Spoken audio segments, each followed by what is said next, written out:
প্রিয় দিনী ভাই ও বোনেরা, আমরা যখন ইমাম সাহেবের পিছনে নামাজ আদায় করি, জামাতের ফরজ নামাজগুলো, এই নামাজের ভিতরে আপনি কোন কোন দোয়াগুলো পাঠ করবেন এবং কোন কোন দোয়াগুলো পাঠ করবেন না, সেটা কি হয়তো আমাদের ভিতরে অনেকেই আমরা জানি না। আমরা কি ইমাম সাহেব যদি সূরাতুল ফাতিহা পড়ে তাহলে আমরা কি পড়ব, তিনি যদি কেরাত মিলান আমরা কি পড়ব, রুকুর তাসবিহকে আমরা পড়ব, সিজদার তাসবিহকে আমরা পড়ব, আমরা কি সালাম ফিরাবো, এটা আসলেই আমরা অনেকেই জানি না। আর এই সকল ভুল করার কারণে কিন্তু আমাদের নামাজ হয় না। কিছু জানি কিছু জানি না, সম্পূর্ণ নিয়ম কারণটা আমাদের ভিতরে অনেকেই আছে আমরা যারা জানি না। আমি অনুরোধ করে বলবো, যদি মুসলমান হিসাবে আমাদের উচিত এই বিষয়গুলো জানা দরকার। কেননা আপনি নামাজ পড়বেন, ইমাম সাহেবের পিছনে কোন কোন দোয়াগুলো পাঠ করতে হবে, কোন কোন দোয়াগুলো পাঠ করতে হবে না, সেটা আপনি এখন পর্যন্ত জানলেন না, একটা খারাপ লাগার বিষয়। তাই আমি অনুরোধ করে বলতেছি, অবশ্যই ধৈর্য ধরে দেখতে থাকুন। ইমাম সাহেবের পিছনে ফরজ নামাজগুলো যখন আপনি আদায় করবেন, যেমন ফজরের 2 রাকাত ফরজ, জোহরের 4 রাকাত ফরজ, আসরের 4 রাকাত ফরজ, মাগরিবের 3 রাকাত ফরজ, এশারের 4 রাকাত ফরজ, এই ফরজ নামাজগুলো আপনি ইমাম সাহেবের পিছনে কীভাবে করে আদায় করবেন আমি এক্ষুনি আপনাদেরকে বলে দিচ্ছি, প্র্যাকটিক্যালে শিখিয়ে দিচ্ছি ইনশাআল্লাহ। তাহলে দেখতে থাকুন। ধরেন আমি এখন বড় একটা নামাজ নিলাম। বড় নামাজ বলতে যেমন আপনি যদি মনে করেন ফজরের ফরজ নামাজ 2 রাকাত, আমি ওইটা বাদ দিয়ে আমি আপনাদেরকে এশারের 4 রাকাত ফরজ নামাজটা আপনাদেরকে দেখাচ্ছি। পরবর্তীতে আমি অন্যান্য নামাজগুলো আপনাদেরকে একদম প্র্যাকটিক্যালি দেখিয়ে দিব, যে প্র্যাকটিক্যালি আপনি ইমামের পিছনে কীভাবে আদায় করবেন। আমি আপনাকে এশারের 4 রাকাত ফরজ নামাজ ইমাম সাহেবের পিছনে কীভাবে ইক্তেদা করে আদায় করবেন অথবা একলা কীভাবে পড়বেন সেটা আমি আপনাদেরকে বলে দিচ্ছি। এটার মাধ্যমে আপনাকে আমি বুঝিয়ে দিব অন্যান্য ফরজ নামাজগুলো, যেমন জোহর, আসর, মাগরিব, ফজর, এটা কিভাবে পড়বেন সেটাও আমি এর মাধ্যমে আপনাদেরকে বুঝাবো। কিন্তু এশারের ফরজ নামাজটা ইমামের পিছনে কীভাবে আদায় করেন প্র্যাকটিক্যালি দেখিয়ে দিচ্ছি। যেমন আপনি যখন ইমাম সাহেবের পিছনে নামাজ আদায় করবেন, ইমাম সাহেব তিনি যখন নামাজে দাঁড়াবেন, যখন একামাত হবে, এই একামাতের আপনাকে উত্তর দিতে হবে। যখন বলবে আল্লাহু আকবার আল্লাহু আকবার, তখন আপনাকে এই আল্লাহু আকবার বলতে হবে।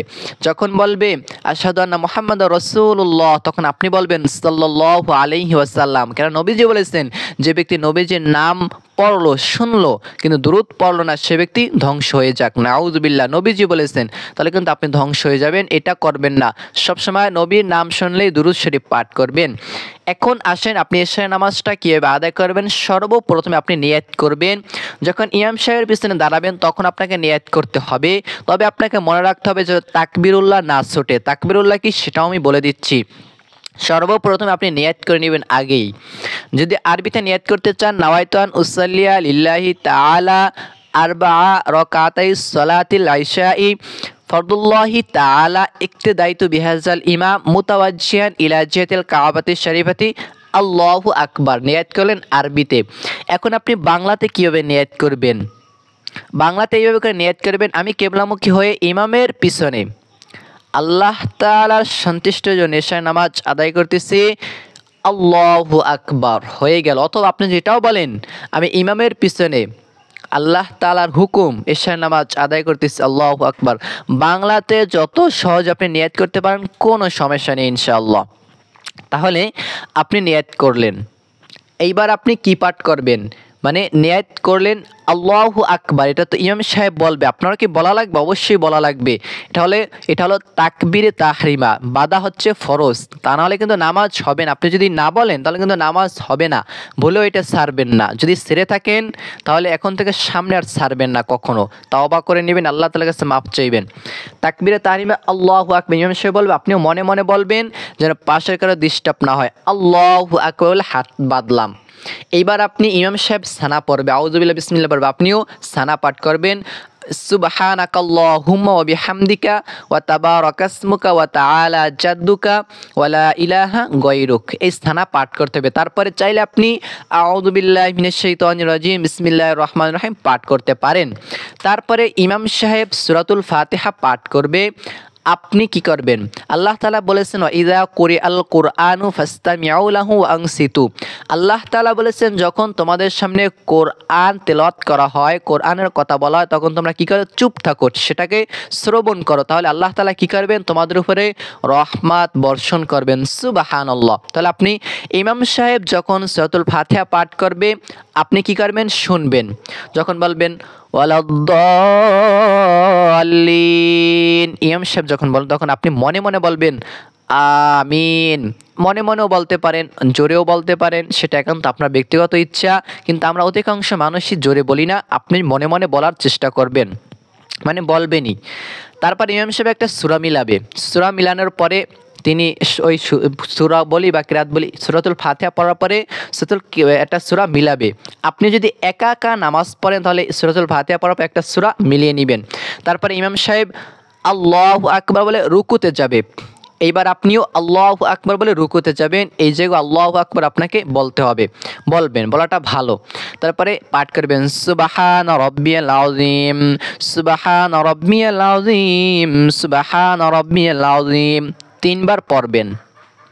3 বার পরে যদি মনে করেন আরও সময় আছে, বা ইমাম সাহেব সাধারণত ফরজ নামাজে 3 বার, বেশি হলে 5 বার, এর বেশি হয়তো সাধারণত পড়ে না। কারণ আমি ব্যক্তিগত দিক থেকে আমি ইমামতি করতেছি, এখন করতেছি, দেখছি যেহেতু রাস্তাঘাটে অনেক মানুষ, মানে অনেক সময় অনেক জায়গার অনেক মানুষ নামাজ আদায় করে, সেজন্য বেশি সময় নষ্ট করা যায় না। সব দিক থেকে চিন্তা ভাবনা করে নামাজ আদায় করতে হয়। তাহলে আপনি রুকুতে তাসবিহ পাঠ করবেন, এরপরে সামিয়া আল্লাহু লিমান হামিদা বলে সোজায় দাঁড়িয়ে যাবে, আপনিও বলবেন। এরপরে আপনি একটা দোয়া পাঠ করবেন, রব্বানা লাকাল হামদ। এই দোয়াটা আপনি পাঠ করবেন, আরও পাঠ করবেন হামদান কাসীরান তাইয়্যিবান মুবারাকান ফি। এরপরে আপনি কি করবেন? ইমাম সাহেব বলবে আল্লাহু আকবার বলে সিজদায় চলে যাবেন। আপনি আল্লাহু আকবার বলে সিজদায় যাবেন, এবার পাঠ করবেন। আপনি ইমামের পিছনে ইক্তেদা করলেন, কিন্তু তারপরে এই দোয়াটা আপনাকে পাঠ করতে হবে। এটা পাঠ করবেন সুবহানা রাব্বিয়াল আলা, সুবহানা রাব্বিয়াল আলা, সুবহানা রাব্বিয়াল আলা, 3 বার পড়বেন। পরে আল্লাহু আকবার 2 সিজদার মাঝখানে আপনাকে বসবেন, ইমাম সাহেবকে অনুসরণ করবেন। ইমামের আগে যাওয়া যাবে না। যদি আপনি ইমামের আগে রুকু সিজদা করেন, কাল কিয়ামতের দিন আপনি কিন্তু গাদা হয়ে উঠবেন, গাদা হয়ে উঠবেন, গাদা হয়ে উঠবেন, গাদা হয়ে উঠবেন। এই নামাজ কোনো কাজে আসবে না, কোনো কাজে আসবে না। আগে ইমাম সাহেব উঠবে, যিনি যখন আল্লাহু আকবার বলবে তখন আপনি উঠবেন। ওঠার পরে 2 সিজদার মাঝখানে একটা দোয়া পাঠ করবেন, আল্লাহুম্মা গফিরলি ওয়ারহামনি, দোয়াটা পাঠ করবেন। তারপরে আল্লাহু আকবার, আবার সিজদা যাবেন, আবার সিজদা তাসবিহটাকে 3 বার পাঠ করবেন, সুবহানা রাব্বিয়াল আলা, সুবহানা রাব্বিয়াল আলা, সুবহানা রাব্বিয়াল আলা। এইভাবে করে তারপরে আল্লাহু আকবার বলে দ্বিতীয় রাকাতের জন্য দাঁড়িয়ে যাবে। এইবার ইমাম সাহেব সূরা ফাতিহা পড়বে, এর সাথে একটা সূরা মিলাবে। আপনি সূরাতুল ফাতিহা শেষে আমিন বলবেন, সূরা মিলাবেন। এরপরে যখন ইমাম সাহেব আবার রুকুতে যাবে, আপনি কিছু পড়বেন না, শুধু সূরা ফাতিহার শেষে আমিন বলবেন। আর ইমাম সাহেব যখন পড়বে তখন আপনি কিছু পড়বেন না। এরপরে ইমাম সাহেব যখন আবার রুকুতে যাবে, আবার রুকুর তাসবিহটাকে পাঠ করবেন, সুবহানা রাব্বিয়াল আযীম, 3 বার পাঠ করবেন। এরপরে সামিআ আল্লাহু লিমান হামিদা বলে সোজায় দাঁড়াবেন, এবার পাঠ করবেন রব্বানা লাকাল হামদ হামদান কাসীরান তাইয়্যিবান মুবারাকান ফি। এরপরে আল্লাহু আকবার বলে সিজদায় যাবেন, সিজদা তাসবিহ পাঠ করবেন সুবহানা রাব্বিয়াল আলা, সুবহানা রাব্বিয়াল আলা, সুবহানা রাব্বিয়াল আলা। আল্লাহু আকবার 2 সিজদার মাঝখানে বসবেন, পাঠ করবেন আল্লাহুম্মা গফিরলি ওয়ারহামনি। ছোট্ট দোয়া অথবা বড় দোয়া যদি পড়তে চান, আল্লাহুম্মা গফিরলি ওয়ারহামনি ওয়াহদিনি ওয়াআফিনি ওয়ারযুকনি। আবার আল্লাহু আকবার বলে সিজদায় গেলেন, সুবহানা রাব্বিয়াল আলা 3 বার পাঠ করলেন। তারপর ইমাম সাহেব যখন আবার উঠবে আল্লাহু আকবার, তখন আপনি 2 সিজদার মানে 2 রাকাত শেষ করে বৈঠকে বসে যাবেন। এবার পাঠ করবেন তাশাহুদ, আত-তাহিয়াতু লিল্লাহি ওয়াস-সালাওয়াতু আত-তাইয়্যিবাতু আসসালামু আলাইকা আইয়ুহান নাবী ওয়া রাহমাতুল্লাহি ওয়া বারাকাতুহু, আসসালামু আলাইনা ওয়া আলা ইবাদিল্লাহিস সালিহিন, আশহাদু আল লা ইলাহা ইল্লাল্লাহু ওয়া আশহাদু আন্না মুহাম্মাদান আবদুহু ওয়া রাসূলুহু। এরপরে 2 রাকাতে মনে রাখতে হবে সবসময় তাশাহুদ পড়বেন, এর বেশি পড়বেন না। যদি পড়ে থাকেন তাহলে সাহু সিজদা দিতে হবে, তা না হলে কিন্তু নামাজ হবে না, নামাজ হবে না, নামাজ হবে না। 2 রাকাতে তাশাহুদ পড়ে তারপরে আল্লাহু আকবার 3য় রাকাতের জন্য দাঁড়িয়ে যাবেন। এইবার সেম আগের 2 রাকাত যেমন ছিল সেইভাবে করে পরের 2 রাকাত তো আপনি রুকুর তাসবিহ পড়বেন, রুকু থেকে উঠে দোয়াটা পড়বেন, তারপরে 2 সেজদা করবেন, 2 সেজদা তাসবিহ পড়বেন, 2 সেজদার মাঝখানে দোয়াটা পড়বেন।